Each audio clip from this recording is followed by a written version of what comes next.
bigger, broader GST be part of that discussion? Well, look, that's a matter for the states. I don't. Do you have a view? I don't propose changing the GST at all, because the GST is a state tax. The revenue all goes to the states. It's a federal tax, but the revenue goes to the states. Under the legislation as it is, all states would have to ask. Now, at the moment, they're not going to do that, probably because 3 of them are facing an election within the next 8 months or so. But if all the states came to you and said, Prime Minister, we need you to increase the GST, would you agree to that? Well, you're asking me a hypothetical, and I don't normally respond to hypotheticals, Fran. Let's wait and see what happens here. But we've got 3 years, and this idea that there is some kind of an emergency because things are going to have to be adjusted in 3 years' time is not right. But I'm looking forward to having lots of discussions with the states over coming months and years, and I am absolutely confident that at the end of those discussions we will continue to have good schools and good hospitals, and we'll have a better federation as well. And higher taxes?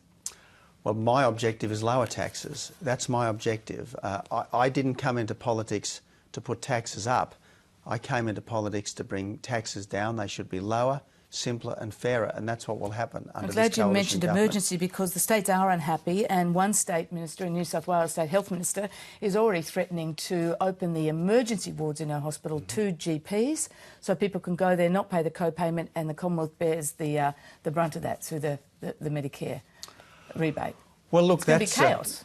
No, I think that if that sounds like it's a creative response by the states. You like that idea? Well, look, the states are perfectly entitled to do what's open to them as a sovereign government, and I know in different states in the past, different states have taken advantage of the Medicare arrangement to deliver what they thought were better treatments for their patients, and that's fair enough. Prime Minister, it now goes to the Senate. The Senate will be a challenge for you, this one and the next one. You know that, and you've said some horse trading will go on. Where are you prepared to horse trade?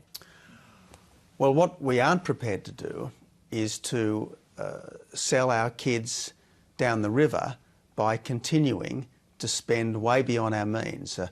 What we have laid out for the Australian people this week in the budget is a careful, considered, sensible path back to surplus, and we're not walking away from that. Obviously, we're happy to talk about different details with minor parties and independents in the Senate, but they've got to accept that we are the government, we were elected to run the country, we've got to make tough decisions as well as easy decisions.